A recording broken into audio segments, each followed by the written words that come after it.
नमस्कार दोस्तों, मैं डॉक्टर सर्वेश कुमार आप सभी को आपके अपने यूट्यूब चैनल पे हार्दिक स्वागत है।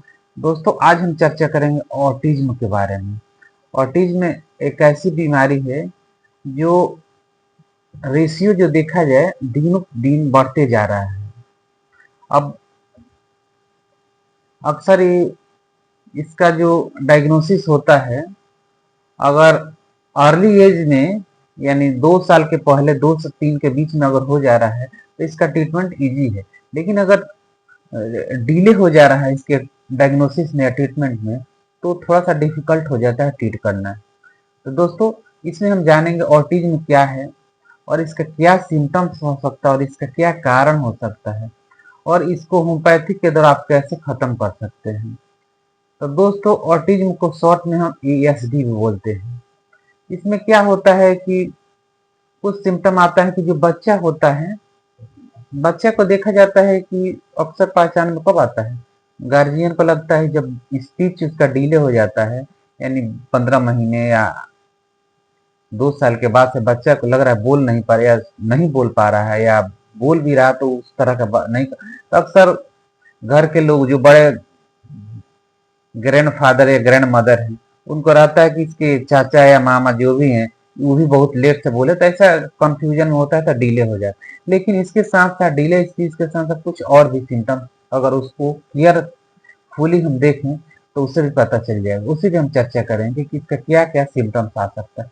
दोस्तों, ऑटिज्म में क्या होता है कि बच्चा का मेंटली बिहेवियर चेंजेज होता है। उसमें अगर आप अल्ट्रा जो भी CT स्कैन जो भी जांच करें कुछ भी निकलेगा, सब कुछ नॉर्मल रहता है क्योंकि यह एक बिहेवियरल डिजीज है। इसमें क्या होता है कि बच्चा जो होता है, अगर उसको आप कॉल कर रहे हैं, जैसे उसको नाम से कहीं खड़ा है और उससे आप कॉल कर रहे हैं, तो क्या होगा, आपके जो कॉल जो बोलिएगा उसके नाम से तो आपको रिस्पॉन्ड कुछ नहीं दे, पीछे घूम के नहीं दे। ये मेन सिम्टम्स होता है अगर इसी के द्वारा आप डिटेक्ट कर। सेकेंड होता है कि ये देखा जाता है कि अगर उसको आप देखिएगा कि अक्सर अपने आप में खोया रहता है, किसी से उसको मतलब नहीं, इमोशन जो होता है उसके अंदर इमोशन नहीं होता है। जैसे कोई हंस मैंने उसके साथ स्माइल करना, हंसना, ये सब उसके साथ एब्सेंट रहता है। किसी जैसे आप कहीं से आए हैं तो आपको देख के आपके पास आ जाना, चाहे गले लगना, हक करना, ये सब नहीं कर पाता है, इंटरेक्ट भी नहीं करता है, कोई अदर आगे उससे भी नहीं मिल पाता है। उसके साथ ही जो भी गेम खेलेगा, जो भी खेल एक ही चीज को रिपीटेड करे, जैसे क्या होता है कि सर्कुलर मोशन में घूमता रहेगा, या अगर चल भी रहा है तो एक साइड में चलेगा उसी साइड में आएगा जाए। कोई गेम खेला तो एक ही गेम को बार बार रिपीटेड करते रहेगा। और उसको एक और चीज होता है कि अगर उससे कुछ पूछ रहा है तो पिन पॉइंट नहीं कर पाता है। जैसे वो पूछिएगा आई कहाँ है तो वाई को पिन पॉइंट नहीं कर पाएगा, नोज कहाँ है उसको नहीं कर पाएगा। इसके साथ ही उसमें क्या होता है कि वो अगर उसको अगर आप बात कर रहे हैं तो बात करने के दौरान आपको लगेगा कि किस बात पे इसको हंसना चाहिए, किस बात पे इसको रोना चाहिए, ये भी नहीं हो पाता। उसको क्लियर नहीं रहता है। कुछ करना है, कहीं जाना है तो उसकी नहीं लगे हम यहाँ गिर जाएंगे, बहुत ज्यादा खाई बच्चा सब हो जाता है ना कि यहाँ पे हम गिर जाएंगे, नीचे उतरेंगे, बेड से नीचे उतर गिर जाएंगे, तो ऐसा कुछ नहीं लग, कहीं भी गिर जाता है। कभी कभी बच्चा हाइपर एक्टिव ही रहता है, अगर एडवांस में चला जाता है बच्चा हाइपर एक्टिव रहता है, बहुत ज्यादा गुस्सा करता है।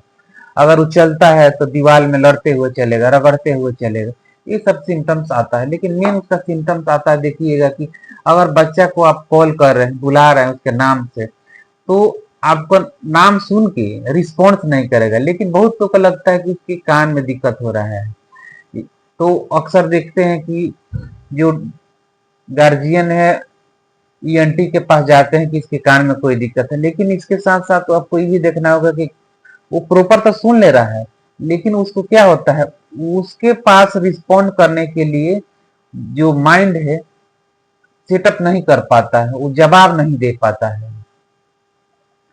तो इसीलिए अगर आपको पता चल जाए कि हाँ आपके बच्चे को ये सब सिम्टम्स आ रहा है तो आपको तुरंत आपको किसी पेडियाट्रिक डॉक्टर से मिलना चाहिए, या न्यूरो फिजिशियन जो भी है, मेंटल डिजॉर्डर मेंटल डेवलपर जो है उससे आप मिलिए, उससे बात कीजिए। इसके साथ इसमें कॉज ये आ जाता है, कारण देखा जाए तो कारण ये आ जाता है कि कोई बच्चा अगर प्री टर्म है, यानी समय से पहले बेबी का जन्म हो गया है, यानी 7 महीना पे 8 महीना पर जन्म, उस बच्चा को भी अक्सर देखा जाता है हो जाता है। या जिसके घर में जेनेटिक भी देखा जाता है कि जेनेटिक में अगर कोई घर में गार्जियन में उसके पेरेंट्स की या ग्रैंड पेरेंट्स से किसी को हुआ है तो बच्चे, या उसके सिस्टर को हुआ है या ब्रदर को हुआ है तो उसको भी हो सकता है। इसके साथ ही इसका कई अदर कारण भी हो सकता है।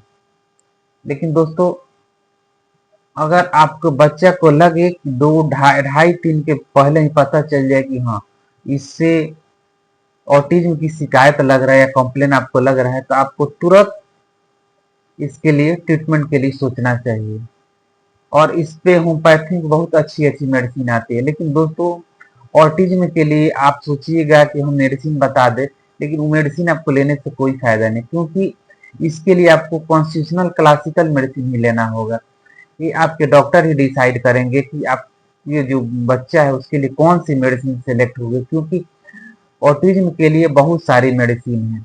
हम अपने क्लिनिकल एक्सपीरियंस में देखते हैं कि ऑटिज्म का जो भी पेशेंट आता है, हम उसको केस टेकिंग करते हैं। उसके सबसे पहले तो उसके बच्चा से हम बात करते हैं, क्या बोल रहा है, उसके बिहेवियर देखते हैं, इमोशन देखते हैं, उसके क्या इमोशन है, फियर क्या है, इंगर कैसा है। उसके बाद पेरेंट्स से बात करते हैं कि इसके मदर से कि आप प्रेगनेंसी के टाइम में आपको कोई कॉम्प्लिकेशन था, ये सब चीज आपको, आप इसके बारे में बताइए, क्या ऑब्जर्व करती हैं। तो ये सब चीजें जानने के बाद से हम मेडिसिन को सिलेक्ट करते हैं। तो दोस्तों, इसलिए हम इसमें मेडिसिन के बारे में हम चर्चा नहीं करें। लेकिन दोस्तों, अगर आपको मेरे से ऑटिज्म के बारे में ट्रीटमेंट लेना है आपके बच्चे के लिए, तो मेरे से ऑनलाइन अपॉइंटमेंट लेके कंसल्ट कर सकते हैं।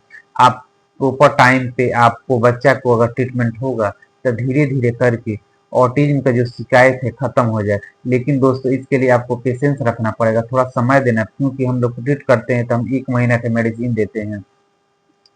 1 महीना मेडिसिन देने के बाद सब बच्चा में क्या चेंजिंग है, फिर फिर बच्चा के बारे में हम स्टडी करते हैं, फिर बात करते हैं। उसके बाद से फिर हम पोटेंसी सेलेक्ट करते हैं, किस पोटेंसी में हमको देना है और कौन सी मेडिसिन चेंज करना है।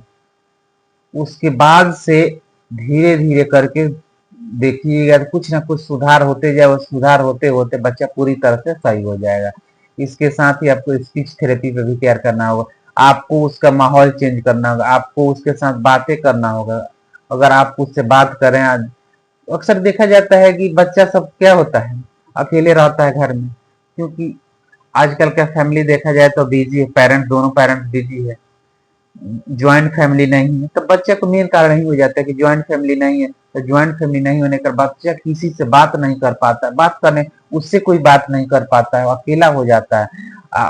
कभी कभी देखा जाता है कि दोनों पेरेंट्स अगर चले जाते हैं तो किसी आया के ऊपर रख जाते हैं, तो वो चीज बच्चा को प्यार नहीं मिलता, वो अटैचमेंट नहीं मिल पाता है बच्चा को, कि मतलब अपनापन उसको नहीं मिल पाता है। मदर जो भी है, पेरेंट्स से या ग्रैंड पेरेंट्स से, वो अटैचमेंट उसको नहीं मिल पाता किसी आया के द्वारा, या कोई अदर उसको लेके रखा है। या तो उसमें क्या करेंगे कि हमको सबसे पहले उसको इमोशनली अटैच होना होगा फैमिली को, उसके साथ अटैच होइए, उसको अपनापन, उसके अंदर अपनापन समझिए। ये सब करने के बाद से आपको अगर ट्रीटमेंट ले रहे हैं तो श्योर है कि आपका बच्चा ऑटिज्म की समस्या से पूरी तरह से ठीक हो जाएगा। तो दोस्तों, ये रही हमारी चर्चा ऑटिज्म।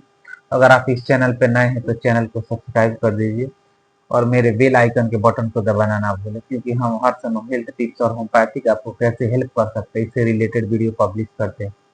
तो दोस्तों, फिर मिलते हैं नेक्स्ट वीडियो में। स्वस्थ रहिए, खुश रहिए, सदा मुस्कुराते रहिए।